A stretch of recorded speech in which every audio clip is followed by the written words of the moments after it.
Oh, Suki now. I know my dogs are watching, and if you ain't, I know you will be. And if you are watching and you ain't my dog yet, you will be, because my name is Swede and I'm here to help you get busy living. What is that? That's one epic adventure every single month for 55 months in a row. Well, we already did 10. We got 45 to go, and we want you guys to come with us. So tune in here every Thursday at 9 Eastern, and we'll be doing this podcast for you, showing you what we've been doing and what we're up to. And in the meantime, trying to help you understand what the mindset is required to actually get busy living. That's a purposeful, deliberate, intentional life, so that you're out there not just being alive, not just being busy, but getting busy living. But first, since nothing is worth having if it ain't worth sharing, please allow me to introduce my co-pilot on this journey. She's the star of unblawyourself.com. She's an entrepreneur out of Los Angeles. Put your hands together for the dynamic D-Rex.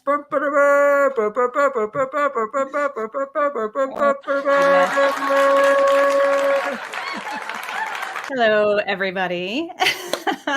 Once again, an amazing introduction from my good friend Swede here. Thank you, everybody who's already here in the comment section. Yeah. Please say hello. I love it. Boy, do we have a conversation for you guys today. We have an amazing human being with us who's been through the ringer, and amazingly enough, comes from the same place and the same time as us. Now, we don't just choose our friends to be on this podcast, honestly. It's just that some of our friends are just so amazing that they have to be on the podcast. And this is one of them. Do you have any updates you want to give us before we bring our guest on today?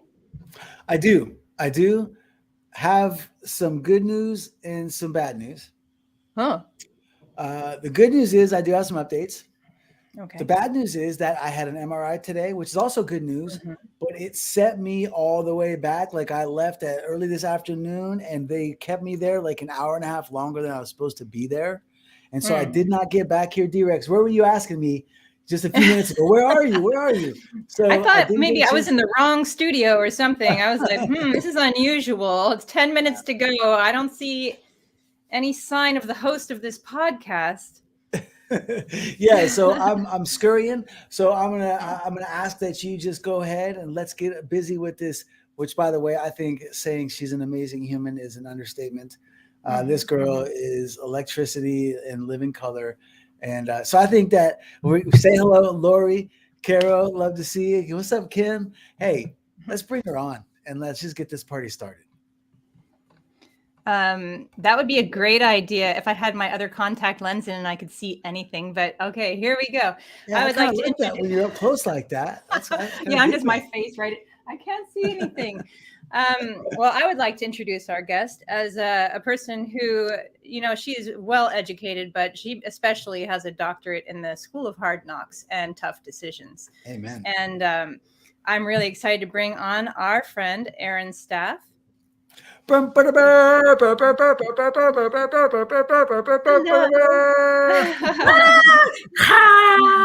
missed little boozy in the house. You guys, so I know you're not boozing like you used to, but I still want to call you Little Boozy. So funny.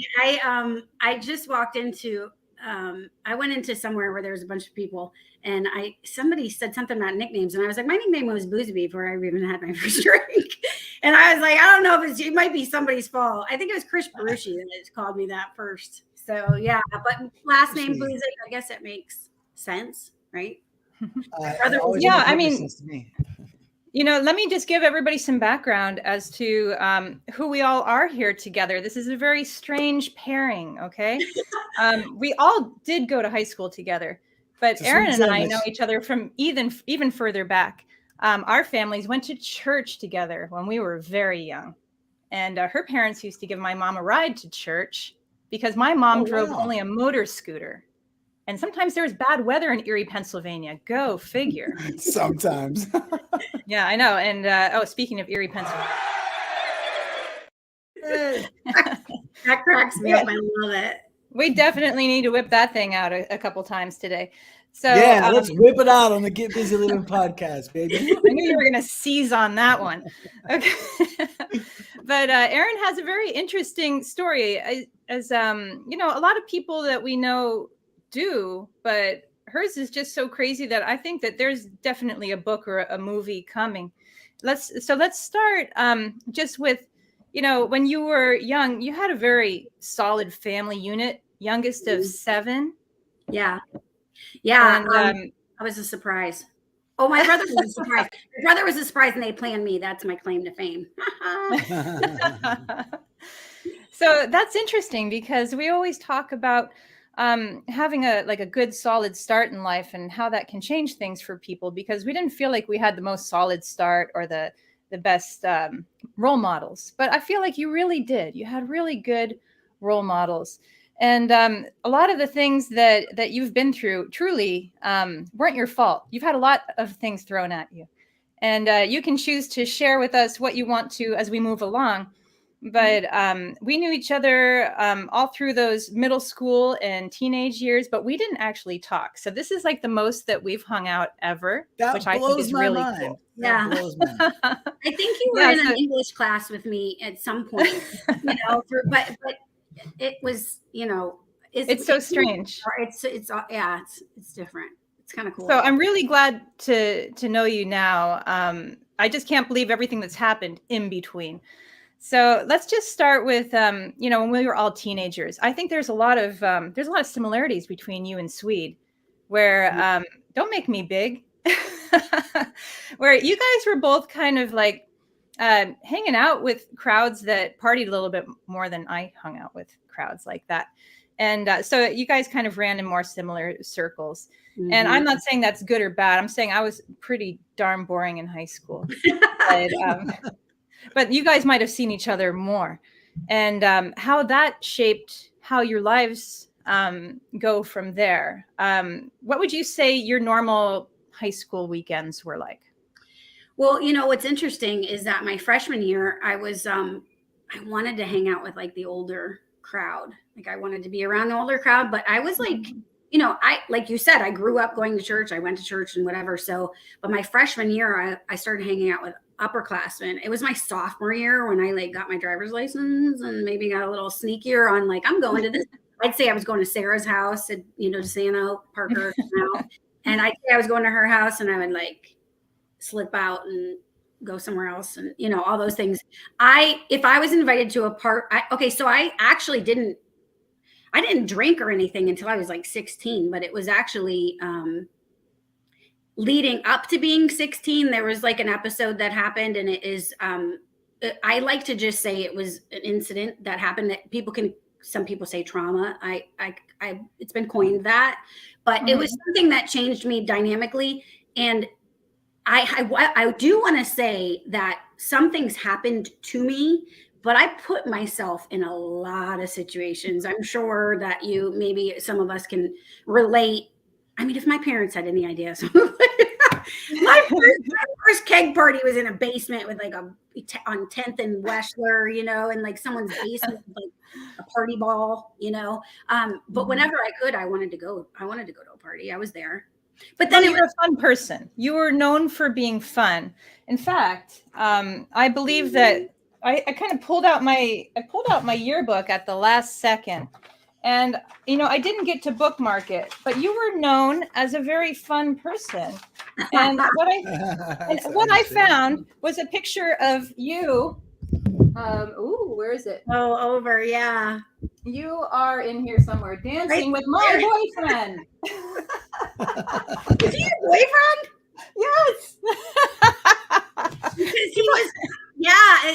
And you know, I wanted to go pimp so bad. You wanted what? What'd you say? I wanted to be named, you know, the senior superlatives. Like I wanted to be named. Let me rephrase that. I didn't think I had an option to be named class clown, but then they were like, hey, you might have won class clown. And I'm like, I might be down with that. Heck yeah, man. We can keep the tradition going in the fam. That's way better than most likely to fall asleep. Yeah. Oh, you know what? We were all in the superlatives, weren't we? Listen, the other superlatives. One of them was most likely to get pregnant my sophomore year, but I already had. Here's Erin as class clown. With that was Mrs. Fatter's dress, and those shoes were like 3 sizes too big. I wore them around all day. Oh, somebody here is most likely to sleep in class. Is that really what that was yours, Sweet? I thought that was a joke. Nope, that is not a joke. And there's me at the top, and I got best eyes with Veljon Carr. Shout out Veljon. What up? I just hit my Facebook the other day, man. I missed that dude. Yeah, for sure. Yeah. That's awesome. I found my yearbook and Swede signed it my junior year.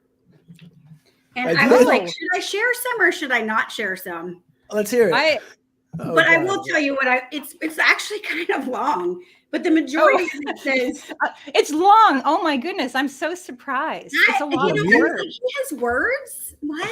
So a lot of words. It basically was like it literally says, "You little freak." Lucy, you little freak.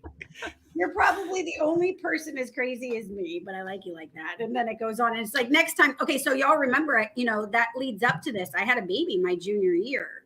I got pregnant at 16, 10th grade, and it was 10th grade summer.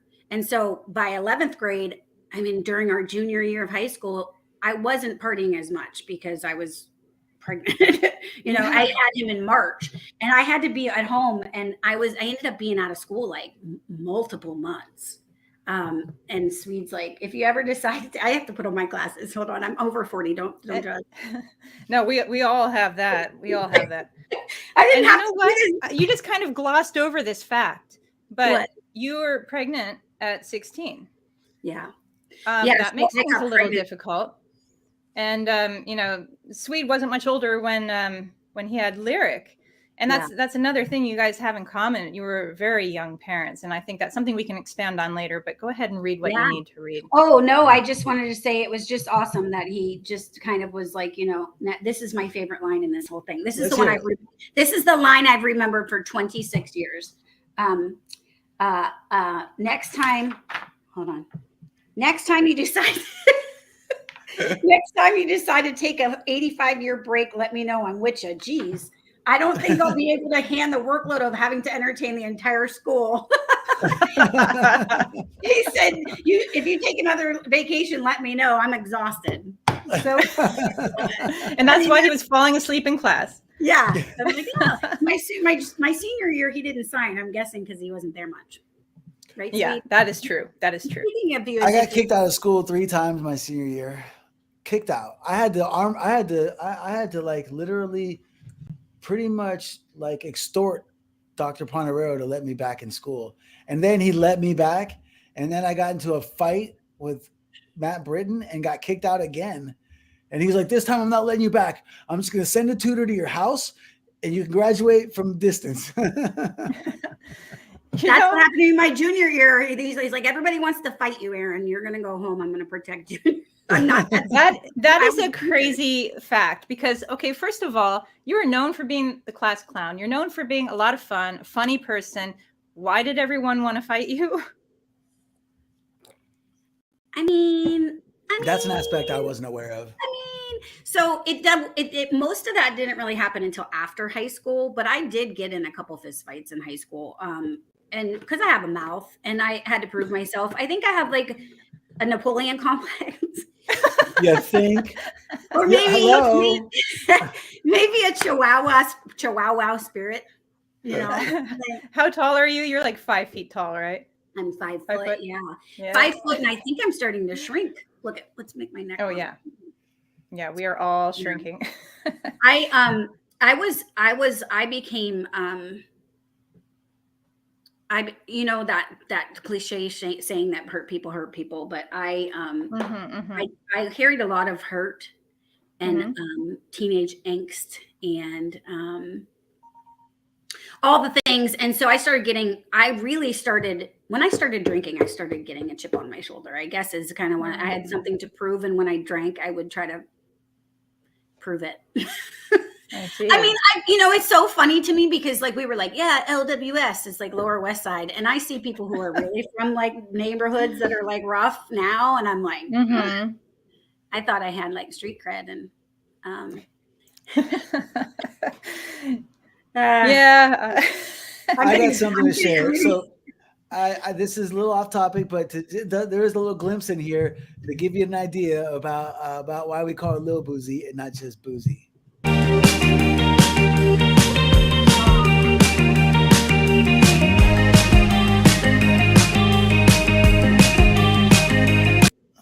Did you catch that? Where is it? Right about.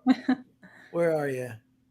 Somewhere in there. I know the clip. We went. I didn't know you guys took a picture of that. Me and Tosh went and hung out in Carolina and picked up Lil Boozy, and she went to the Steelers game. There she is, standing up straight in the back of my van. And there was like headroom. Like I was like, yeah, I could probably jumping jack it back here. Yeah. That's adorable. Am I wearing Steelers pajama pants? I think I am. Yeah. So yeah, like I said, so I'll play this one more time. Tasha and I went and hung out or went to the Steelers game in Charlotte. And on the way there, I think I posted on Facebook I was going to be in town if anybody was going to be down. And she hit me up, and the next thing you know, she's at the Steelers game with us. Check this out. It was pretty good.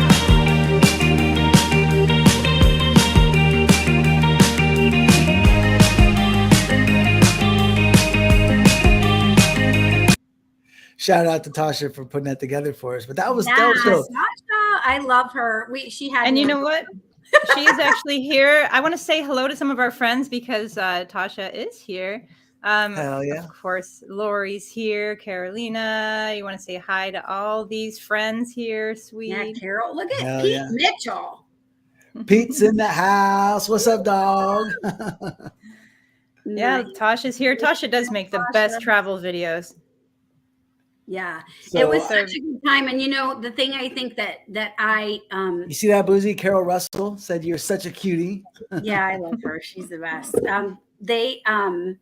You know, Swede, I think I mentioned this to you, and I told y'all I'm a crier, so I get choked up for good reasons now. I used to cry over like brokenheartedness and like misery and depression and anxiety. And now it's like, I get so full of gratitude. Look, here we go.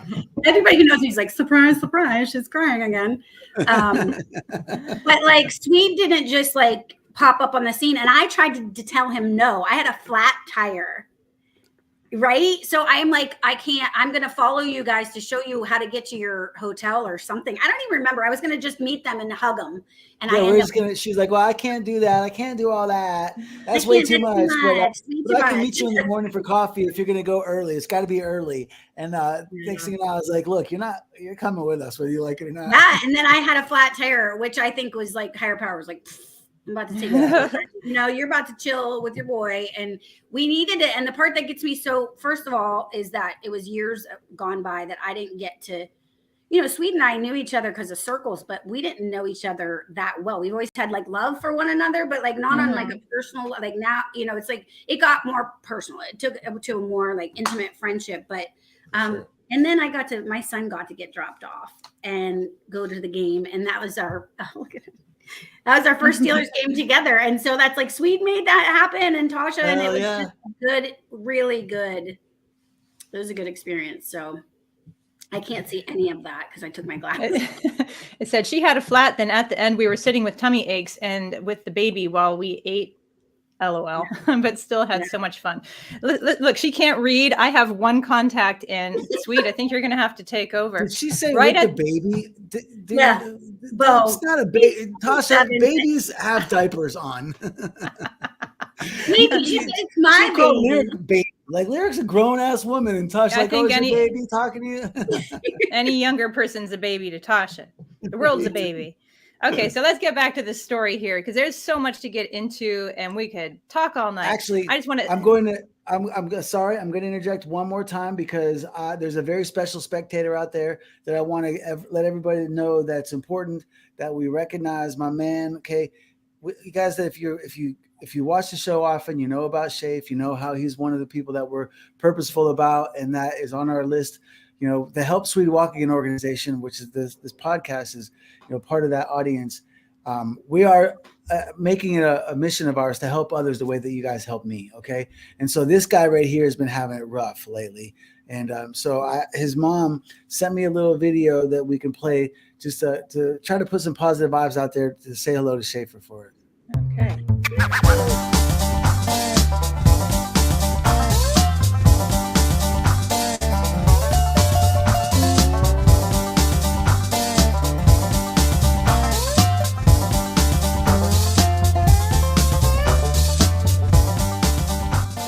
So she wrote me a little paragraph to read to you guys.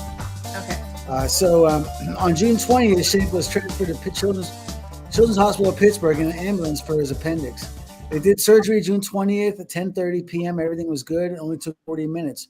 We were discharged the next day once he could eat, drink, and walk a little and poop. Home Wednesday, Thursday, and Friday. Then Friday evening after dinner, 7 p.m.-ish, he started screaming bloody murder. Scariest scream she's ever heard, she says. That's terrifying. Had to call 911 because he couldn't get him in the car. St. Vincent, they said his bowels weren't working and inflamed and needed to get back to Children's Hospital. When we got there, they kept him comfortable with lots of pain meds, but anytime he opened his eyes, the screaming started again. Once the surgeon saw this, he decided the best thing to do was to go in and explore the area because something was definitely wrong. Surgery took about 45 minutes, and the surgeon found one of the staples from his appendectomy hooked a part of the lining of the intestine, causing a loop adhesion, resulting in a bowel blockage. Nothing of that surgeon did wrong at all, she said. He said that Schaefer was the third time that one of these staples has ever come loose in all this man's experience. And so they're really small and 3 millimeters. He freed up the staple and opened up the bowel and came out and told us what happened. So relieved that they found the cause of the pain. The fact that they actually, because what's worse than not knowing what the problem is? And I can relate to that because finally today, after 13 weeks of being told I had a brain injury, I finally got another scan today. I don't know the results, but just knowing that I got the scan to find out if anything is going on. Knowing whether or not something is problem is way better than having it be mysterious. So He woke up around 4:30 a.m. and asked for his dad and was so happy from that point on. Once the tubes in his nose and catheter out, he was out walking around and playing, and came home Tuesday the 27th afternoon, and he's doing amazing. So glad to hear that you're doing good, Shafe. Glad to hear that everything's okay. Buddy. That smile, though, when you're telling the story and they show the one where he's like smiling, I love it. What a great smile. So for anybody who doesn't know, Schaefer is the boy that we want to help first when we are raising money. We want to get him his stem cell treatment so that he can improve his abilities, his normal day-to-day abilities, so he can start doing the things as easily as me and you. And every day he has to work so hard just to do the normal things. And another thing Swede can relate to. I feel so. We really feel for this guy, and we just love his unflappable attitude and his enthusiasm for life. And I'm sorry that he had to go through this, Lori. You didn't need one more thing to deal with, but we're really happy he's on the mend. Yeah, for real. And look, I got to tell you that the fact that the fire burns. I mean, you see, Mez and Lori are working so hard. Look, raising children isn't easy, but when you have special needs children, like we all know. It's a lot more difficult, and this guy is just put so much. I mean, just being in the room with him, man, is electric. Like he's got so much energy, and he's, look, I don't know. I know that for sure that not all children have that special energy. They all have our special parts of our hearts, but not all children have that special energy. Not all children that have special needs have that kind of energy. This guy he's unique and he's different. And the amount of effort that he puts into recovering inspires me. And I hear often that the amount of effort that I put into recovery inspires others. Well, let me tell you, I get inspired by you guys encouraging me. And I especially get inspired by this guy. And unflappable is the way I feel, like I can't say that I've grown up with a witness to him. But I can say that I've witnessed his energy in person, and it's an honor, to have him sharing his journey with us. And the reason that that he's a part of this is because I'm a firm believer that stem cells are going to have a part to play in my future recovery, and I know that they can work miracles for all kinds of different formerly incurable issues. And we don't know for sure that it can help Shafe. It's just like we don't know for sure that it can help me, but we firmly believe with my research that I've done since I've gotten injured, that it is a miraculous cure. And so as this thing grows and we get a little bit more wind behind our sails, we do want to become far more clear advocates of the stem cell industry. And I know that doesn't necessarily relate directly to Boozy, to what your story is, but it's just the amount of perseverance that this guy shows and exhibits. Your story there, it's like also like seriously wrought with perseverance. So I think the D-Rex wanted to get back to the idea that getting pregnant in high school is no easy thing, and since then it hasn't been any easier. So you're about to ask her about that, D-Rex, I believe. Yeah, you know what? What is that like, finding out in high school that you're pregnant? I remember I found out right away because I was abstaining. And man, I will never forget, I was in a friend's bathroom and I did one of those, this is 1993. My son, Tori, which I don't know if he's listening or not, but he just turned 29. That's crazy. Right? Wow. Yeah. And so the most vivid memory I have, I remember the well and dropping this little dropper into this well and it turned pink. And I just remember as it went through and the pink got darker, I felt just this heavy sinking, oh my gosh, what did I do? And I'd said that out loud. I'm like, what did I do? What did I do? What did I do? It's not like I fell. I was a participant in this experiment. Yeah. And it's not only that you were pregnant in high school, but you were also the baby of a very religious Christian family. So it's even heavier.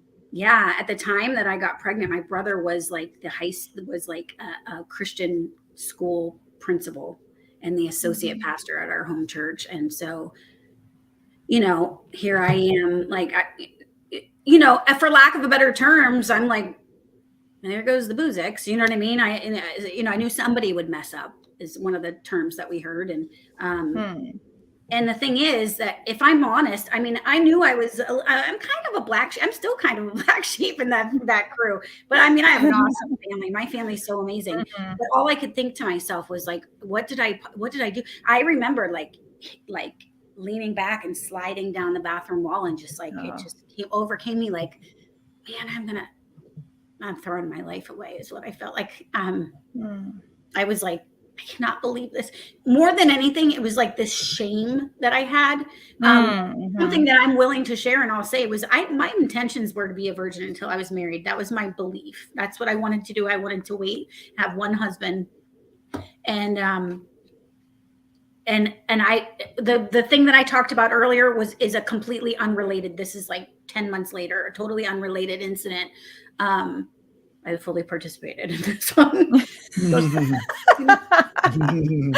not doing this meshy. I'm glad that you can laugh about it. Did I mention that I participated? Because I mean,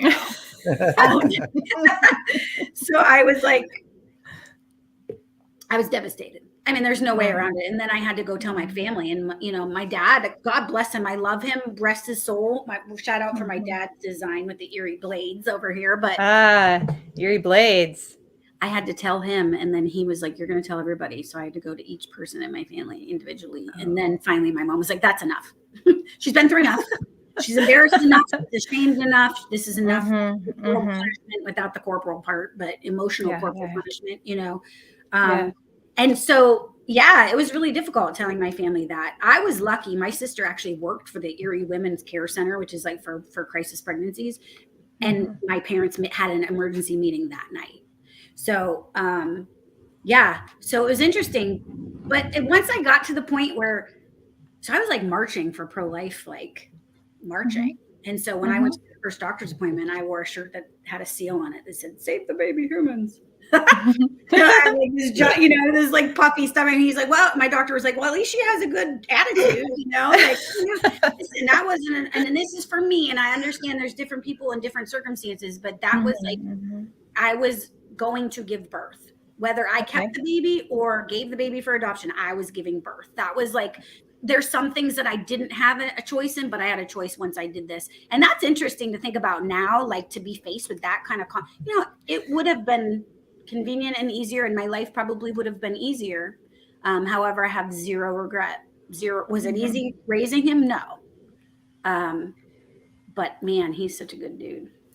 But that's a rough start. It is a rough start because it is difficult. It's difficult enough to police yourself when you're a teenager and get through high school and college, and then you've got a little baby human to make sure stays alive. That's a huge responsibility, and let's not even discount how hard it is to give birth. Like, that's just rough. What are you talking about? It changes you. I barely broke a sweat. No. I'm going to actually take you off screen now. You're not allowed here. I'm just kidding. Hey, when Lyric was born, I got put in a headlock so tight that I almost passed out, and I had bruises on both of my hands the next morning. It's an Heather intense thing. was so strong. Like, I was like holding her hands, and I was like right there next to her, and like I'm holding her leg while she's pushing, and like look, I'm not trying to. I by no means was I anywhere near obviously the pain she was in. But I took a lot more of a beating than a lot of guys do. Cause like at one point she was like so mad at me. She's like, "You did this to me." She's like squeezing my head. Wait, okay. So this is probably totally TMI, but I'm saying it because it's me. So Jamie's there. Jamie, you guys remember from high school, Tori's dad. And he was, they had him in a position that was like not in his best interest. It was over. And he comes over to me and he goes, "Erin." Do I want to say this? I'm going to say it. I don't think you do. He goes, "Erin, your butt looked like a nose with a rubber band around it." He's like, "If I wouldn't have been so black, I would have been pale as a ghost." Like, so it's like, I mean, you think about that. He's 18, I'm 17, and going through something that's a pretty intimate situation, Yeah. Birth is intense, man. My laptop is telling me that the battery's going to die. So, you better fix that. Yeah. But my minion. But yeah, I mean, birth is intense on its own, but to do it so young, and when you had your whole life in front of you and all of your intentions and all of your dreams, it sidetracks you. And I feel like that was just the beginning of the sidetracking. Why don't you let us in, or do you need to take care of your charger situation? I'm hoping that my personal assistant brings it to me. She's okay. 14. I told her I'd pay her $5. She's like, she works at Dunkin' now, so she doesn't need my money. Yeah. So I guess basically, without it seeming like a war story, I ended up entering into an abusive relationship. When I say I entered in, I shouldn't say I entered in. I got in a relationship I was in became abusive. Okay. And the initial abuse was me defending myself. And then it became, this is me telling on myself, it became me participating in it. Like the cycle of abuse in a lot of situations is not just like someone gets beat down and that's the end of the story. Like, Napoleon complex over here, right? So I'm not going to take a whooping. I remember my friend's dad's like, if somebody takes you down, you take something with you, whether it's their lip, their ear, their nose, their eyebrow, or whatever. She's going to have to recharge herself. Oh my gosh. Did you ever get in a fight, Swede? Have I ever been in a fight? Yes. Oh, jeez. What I like about where we are so far, honestly, is that although, look, childbearing is extremely painful. There's over half the world's population are women, and it's a reality for them. And although that a lot of them have children as teenagers, we shouldn't callous that. We shouldn't callous how, even though it's an expected part of life, it still hurts. It's still very painful and very traumatic, and it changes the rest of your life. And just because there's a lot of teenage parents doesn't mean that we should be callous to it. This is something that can, and obviously for her was severely destructive or or obstructive. It might not have destroyed her, but it was hard for her. Like the visual of her sliding down the wall, was like that for me was spine tingling. And I remember when I found out that Heather was pregnant, I didn't have that same impact because, guys, it wasn't my body that was at risk. It's a whole different ball game. It's a whole different ball game. So those of you that are out there that think you have a say in it, if a girl wants to be pro-life or pro-choice, you're wrong. The only say you have is hell yeah if they decide to be pro-life. That's it. You don't have a say in it. Period. And so I mean, birth is a huge deal. And teenage pregnancy was pretty common in our high school. But just because it was common doesn't mean it wasn't super hard for everybody. There were a lot of babies around by senior year, and I can imagine that it angles your life in a very different way. It limits you, even though you love your child. You love your child. You don't have regrets for having your child, but it does angle your life in a different way. It gives you a different trajectory. Here comes Erin again. So I'm going to look through the comments. Anybody else feeling us there? I mean, we got some good things that people have said here. I don't know, Boozy, if you saw, it looks like this might be one of your friends. D-Rex, if you already put these up here, I was trying to work on that. I put that one up, but I didn't put up that Dawn's here. That's your sister. I'm not saying your sister. I'm saying that's her sister. You know your sister. Yeah. So I don't think Erin can see the comments. She needs to know. I can see some of them. I made my screen really big. I made it. Okay. It made it geriatric.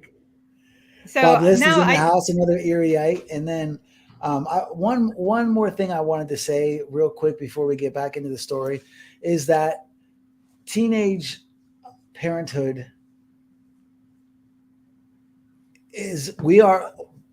physiologically, we are designed for parenthood as teenagers. But in 2023, we are as insane a species as you're ever going to see in any sci-fi movie. And we are far too stimulated these days and far too overexposed and underprepared to be able to deal with all the dynamics of modern life and be expected to raise a child as a teenager without some sort of support system. And luckily for us, Heather's family was extremely supportive. I didn't have very much of a family to speak of. Grams was there, but Grams was injured and not in any shape or way to support. But thankfully, and I'm really excited about the prospect. Heather's mom might be coming to visit in Arizona, and Lyric's uncle. Hopefully, they're going to be coming out next month. That'd be great. But thanks to her, we had a little bit of support. But there's a lot of teenage parents out there that are alone. And man, for those of you that are out there, we feel for you. And here, what we hope to do every Thursday is bring some exposure to you guys, to other lives and other experiences, and a little bit of sharing so that you can understand that you're not alone. And you can still get busy living. I know I have. After being a teenage parent, so Lil Boozy, tell us a little bit about that. There you were, heading off into the world with a child. Yeah, and you said in an abusive relationship, that's so much to deal with. It was a lot, and as anyone who has any exposure or experience with either abusive cycle, it's a cycle. I mean, there's a cycle that happens, and so oftentimes both parties will try to keep it a secret, and so you're trying to keep that under a micro. I can only speak for me. I love this. I loved this person, and I didn't want to leave the relationship. It wasn't the best situation. As I moved on, I did end up getting, I got to a point where I was like, I am no longer I was going to love myself to death. was going to love the relationship addiction. I believe that I was addicted to the relationship. It's like the up and down and high and low, and which probably sounds nuts to people unless you've been in it. But I was like, if I don't leave this, I'm going to either mentally have a breakdown or something's going to happen and it's going to go too far and somebody's going to get really hurt. And that's, that's keeping it PG. So what happened after you left? I ended up leaving, and thank God my oldest brother, and here's a crazy story. So y'all know, like, my belief, I believe in God. It's 2:00 in the morning. I'm 21 years old. I'm praying. I look at this clock and I can see still like the red light on the clock. It was like 2:21 in the morning. And I got on the side of my bed on my knees, and I had been drinking and I wasn't a big drug person because I'm just paranoid, but I was like drinking and partying and the whole thing. And I got on my knees and was like, God, if anyone offers me a place to stay, I'll go anywhere. And the next day my brother called and he said, I woke up at like 20 after 2 in the morning and felt like I was supposed to invite you to my house. And which is the exact words, and so I was like, all right, here we go. So I packed all of our stuff, put it into storage. I got out of my landlord, let me get out of the lease because there was so much drama. He was like, yes, please take you and your drama. Like, leave. please, I'll bring you the police to the house. Go. Peace out. You're free. And I went to Virginia Beach, and I stayed in Virginia Beach just long enough that both of us, both me and the other party involved, were had enlightening and experiences from other people. I completely 100% forgive that person. I forgive myself for my part in all of that. And I came back with a vengeance in this idea that things were going to be really different. But no matter where I go, there I am. Right? We were talking about that. Why don't you tell us about what you mean by that? Well, like we talk about these things. Like I had these, like, I'm going to move to Virginia and everything's going to be different when I get there. I'm going to start over. And then I'm going to move back to Erie and everything's going to be different. I'm going to start over, and Charlotte and North Carolina and South Carolina and all these things.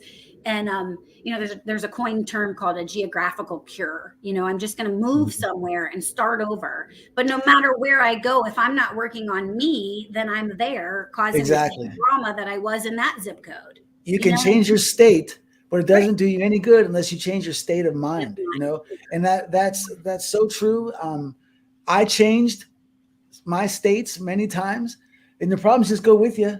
And speaking of that, Boozy, I want to make sure that we get to your most significant point, which is today is the first day of something, but we want to try to skip, any of the, not that any of it isn't important, but we are running on time. We try to keep our audience to stay in an hour. Who doesn't? Here's a way that we can kind of, because I want to add these other details in because I don't want to skip too far ahead. So not only did you have a surprise pregnancy once, you had 3. I'm 3 for 3 with my baby daddies. What? So like each time did you feel like? Each time so I can joke about this now because of the insanity of it. And but each time I was actually, and this is the truth, each time I was abstaining because I still wanted to get back. Like I had this thing in my mind that someday I was going to get back to, I'm going to save myself for my husband. I'm going to save myself for a husband. I'm going to save myself for a husband. And so the second time I got pregnant was I had moved to Charlotte. And by this point, okay, fat doctor in the comments, that's Tori. Yeah. Oh, no. What's up, dog? A lot of people used to get freaked out by my stomach doing crazy things in class. I remember your stomach in a sweatshirt. I remember it was like a big giant basketball. Yeah, because you're so tiny. Yeah. But I ended up getting pregnant and with my second child. She's 14 now, but and I was like, you have to be kidding me,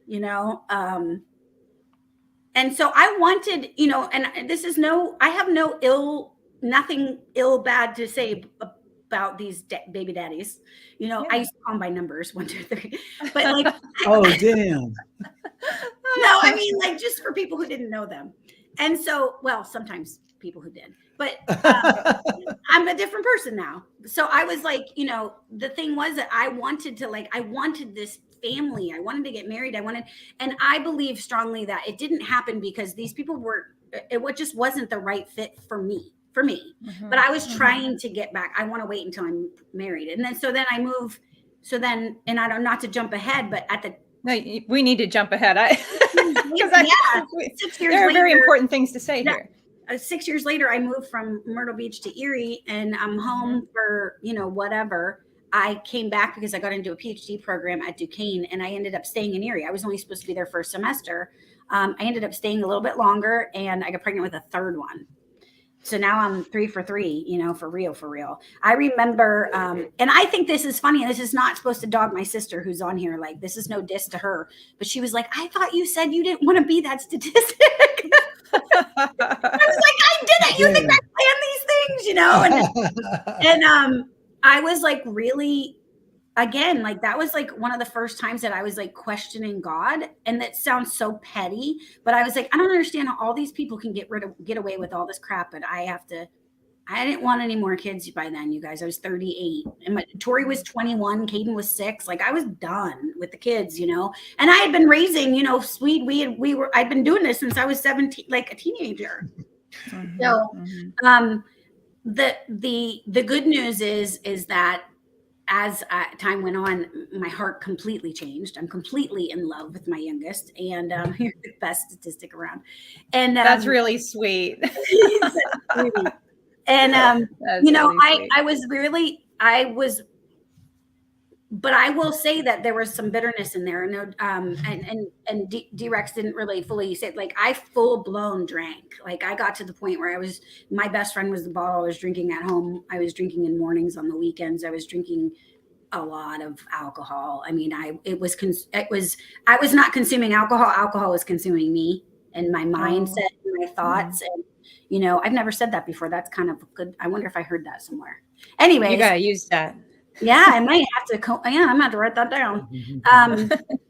So I ended up getting to a point where I'm now a single mom, 3 kids, living by myself, and the whole nine.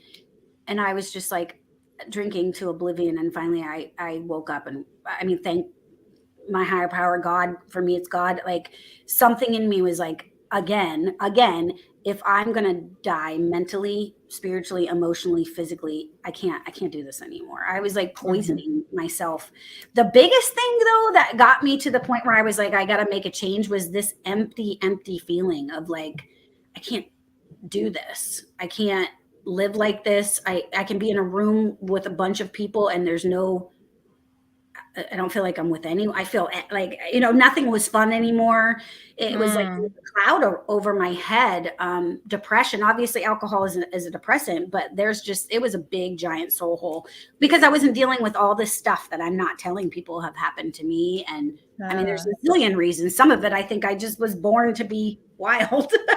I think you were born to tell people. You were born to experience it, so that you could have a voice of experience in order to articulate it so that others can learn from your mistakes or your lessons, whether they're positive or negative or what. Or even just to know that they aren't alone and that they don't have to live like that. That is like such a big part of it. Is like, my favorite acronym for hope is hearing other people's experiences and knowing that, like, Swede, you're paralyzed and in a drug-induced coma, and here you are trying to give back to everybody who gave back to you. That could have broke you. But somewhere along the lines, we get to a point where we're like, I have a choice here. Do I want to make better, or do I want to let this break me? And I think we all get to those forks different times through our entire lives, and I've had to do it a few times. Well, what I want to know is, let's skip to, who is Donnie? How did you meet him, and how does he factor in your recovery? Donnie, that's my boo, my white chocolate. He's from that. So, Donnie Staaf. My name is Erin Staaf, and Donnie actually was like one of the bartenders at Otis 12. And I met him from that bar, the one Maples, whatever that street is. I can't even think what street, whatever, in Erie. And he was one of the bartenders, but I saw after a while that his life changed quite a bit. And I wanted to get sober, and I asked him how he did it. And he gave me some advice of somewhere I can get some help. And eventually we started dating after I got some time under my belt. And in 2020, we got married. And during COVID, some people, you either get closer or farther away. We got closer. I'm like, man, if I was stuck in a house, I'd want to be stuck with you. You guys were so cute. I remember seeing this relationship develop, and I was so happy for you. I heard you articulate once about how you've already said once a few minutes ago something about a hole where a soul was or something like that. And I heard you articulate it one time about how you just felt like there was this wide gaping hole in your life, and you were aware that it was there, and you were really searching, and then boom, here is like this perfect peg to fit in it. No pun intended. Oh, he's the peg. Yeah. It was, I had a list of different things that I wanted in a husband. I actually like prayed, like, God, this is what I want. I mean, since I was very, very young. And now keep in mind, Donnie was the person that was willing to say, okay, yeah, you want to we can get engaged, and I will wait for you. And so here we are, 40 something years old. And he's like, you got 3 kids. You want me to wait? Why am I gonna be the one?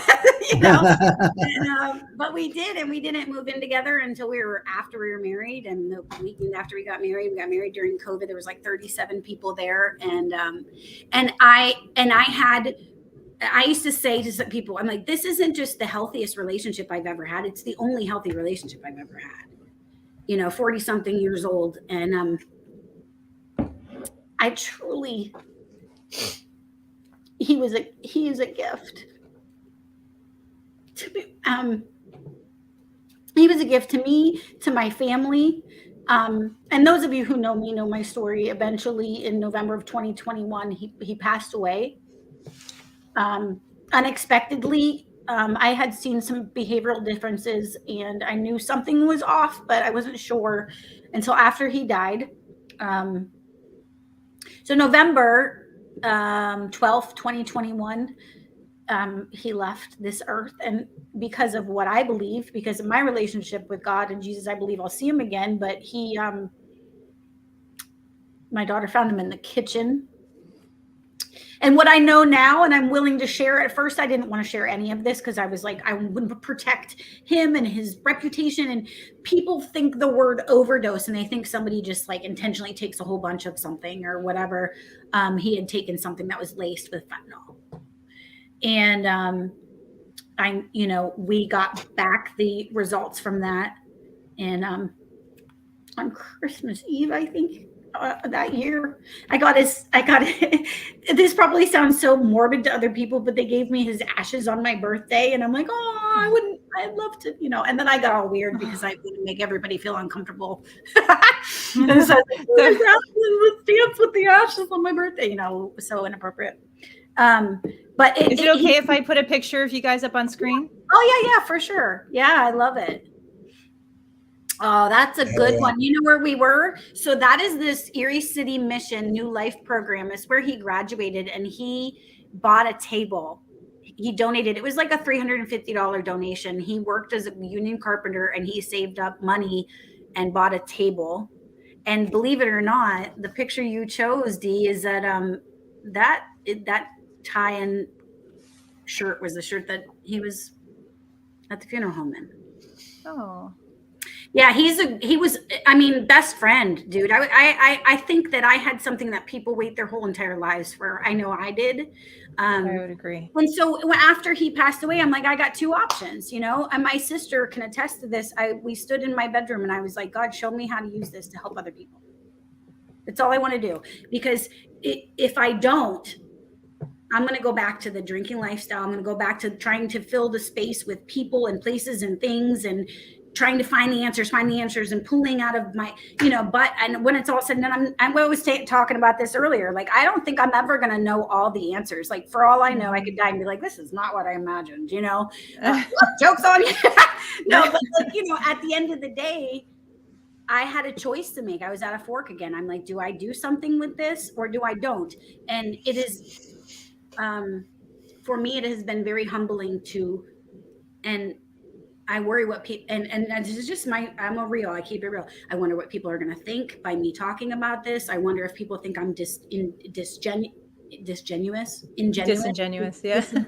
I was like, we got the syllable missing. And when it's all said and done, I don't really, what someone thinks about me is none of my business. It doesn't affect my day to day. And I know what I know based on what I feel and what I've experienced for myself. And I just feel like obviously God must have known something about me that I was going to be the one that would say, hey, you don't have to live like this. You go through really heartbreaking things, but you can keep moving forward. Let me tell you, Boozy, when I was laid up in Malaysia, and this was very early in, like when I was still on all the life support systems, I couldn't lift my arms, and I couldn't talk. I had to they made me a splint that kept my finger straight so I could type on an iPad. And I was at that stage, and I messaged with somebody, and somebody told me that, from a very biblical standpoint, that he gives those that can carry the burden the heaviest weights. Yeah, and and if he doesn't, then he's like, well, that's why I'm here, because if it becomes way too heavy, then why don't you give some of it to me? I don't think we were created or made, and everybody's got all these different beliefs, and I'm not going to push my beliefs on anyone. I'm just going to live my life, and hopefully if crazy Erin, like literally, somebody in the deaf community gave me a name sign, and it was this. He's like, you know what I mean? Like, I was like, oh, that's fantastic. And crazy. He's like, because you're crazy. Funny. I'm like, I am crazy. You're right. I was in my 20s, but I ain't her no more. But I do believe that, the thing is, if even if there's like a lot of people know these stories, right? Like the Daniel in Lion's Den, and there's these 3 guys in this den and blah, blah, blah. And one of the things that the guy says, that I believe that God's going to deliver me from this mess that I'm in. And even if he doesn't, I'm still not going to go back to what I used to do. And that is now I'm in this no matter what lifestyle. Listen, Donnie died in November and I had cancer in May. I had my goodness, my thyroid removed in June of last year. It was a small cancer. I mean, a cancer is still cancer. You're still daunting. Cancer's cancer. You don't know what's going to happen. You don't know. I didn't have a voice. Imagine that. Oh, that's for you. It's like, what? An angel without wings? And my sister who's out here, Dawn, said, man, somebody's really trying to shut you up. There's a message that does not want to get sent. Boozy without a voice. That's like water without wet. I'm like, and I thought to myself, honestly, I teach college, you guys. I teach communication and public speaking. How am I going to do my job? Or how am I going to be me? And really, how am I going to send a message that I don't have to live like that, and people can still redeem themselves after crazy, right? Redeem themselves. Redeem. Wow, what a great way of articulating it. What you've been through, and the fact that you're not just getting through it. A lot of us are just trying to get through it. You're going through it, and you're going full speed ahead. And today, like when we talked earlier and you told me that today was your first day of school, I don't know if that's a figurative or a factual date written thing. Yeah, no, today was the first day. You are now considered an official student at the Seminary School of Theology. Yay! Wow. Bible school. I don't think that's something we can say hell yeah to. I have to say, you say the one part, I'll say the other part. But I was like, honestly, hell is for real. So, you have at it. I had actually said, night, Shay. Good night. Hi, Shay. Thanks for tuning in. I had actually said to my friend Leanne, who's on here, and she's known me since I was 21. I'm like, did you ever think when we were driving me around 21st and whatever, manhunting in the snow, and I'm drunk holding a bag to vomit in, that I would be in Bible school? I just think this is such a great place to be in your story, because obviously this isn't where a story ends, right? This is a story that's just beginning. Chapter, yeah. And you've been through so much of story so far that I'm really excited to see where all of this goes. What's your goal at the end of seminary school? Well, one of the things is I do want to start a nonprofit to help the families of and I say victims, people who have unintentionally died from fentanyl, the children who have parents that, it's not the children's fault, They have to pick up different pieces. They have to move on. I want to provide support for these kids. I want to, eventually, and it doesn't mean even after school, like that's something that could start sooner than later. I'm just like one thing at a time, Yeah. Of course, yeah. But I also, and then, at some point, honestly, I have been told by multiple different people that there's a flashlight in front of me, and God's like, you can't see past the flashlight because I did that on purpose. So I'm just going to keep taking steps forward, one day at a time, one step at a time. Wow. The way that was articulated to me recently was we're all just like, because there's no clear, like wrong and right's not always easy. And even if it is, you can't always see what you're walking on, right? It's like walking through a forest or a swamp where you're walking in water and you're like feeling a little bit ahead of the time to make sure that like there's solid ground underneath you. I saw that heard that on a podcast, but it was such a great way of articulating how we're all just kind of feeling our way through it. We're not sure if the ground that we're stepping on is going to cave in. We can't really see it. It's kind of wet down there. And like, we don't all have the answers. We don't know, but all we can do is all we can do. And just, it's all about the attitude that you have. It's less about what happens to you. It's about how you respond to it. Right. And what I love about what your personal mission is, Erin, is that like right now is when it really gets interesting for you. Right now is when you've got the stripes and now you get to stand in front of the troops and tell them how to go out there and win the war, right? What was the point of going through all of it if you don't share it with somebody else to help them too? You fall down, if you get back up, you stand up so you can reach for the next person behind you, right? Amen. I would like to put this up on screen as we wrap things up. Applause and standing ovation. Yes, as a matter of fact, thank you guys. Thanks to everybody that showed up and shown us a little bit of love in the comments. Please do go to the Get Busy Living YouTube channel and subscribe and click to be notified. I know that's cheesy to say, but it's not. Everybody says it because we need you to do that. Otherwise, the real impact that we could potentially make isn't going to be as impactful. So by all means, please go over there, subscribe, come back every Thursday. D-Rex, Lil Boozy, thank you so much. Thank you so much. Quick, shout out to Sarah Parker. That's Sarah DeSanto. Oh, hi, Sarah. Hi, Jane in the house. Jane is in the house. Since fifth grade, man. We got dunked in the lake together. What's out that yearbook? Wasn't she like class president or like most popular? Oh, she was like homecoming queen and like just all around popular, good looking chick. We danced to H-Town knocking the boots. Oh, good Lord. I wish I had that in front.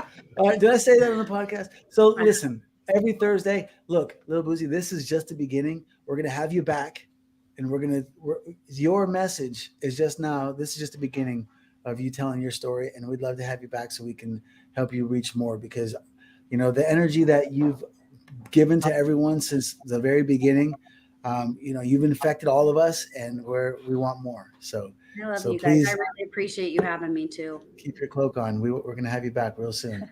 So please, every Thursday, come back and get busy living with us. And always remember, no matter the weather, whether sunshine or rain, there's no joy without pain. Always remember, we're all in this together. Can I get a hell yeah?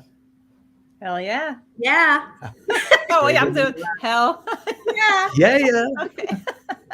When you see me, but you gotta believe me. Ain't nothing coming easy, my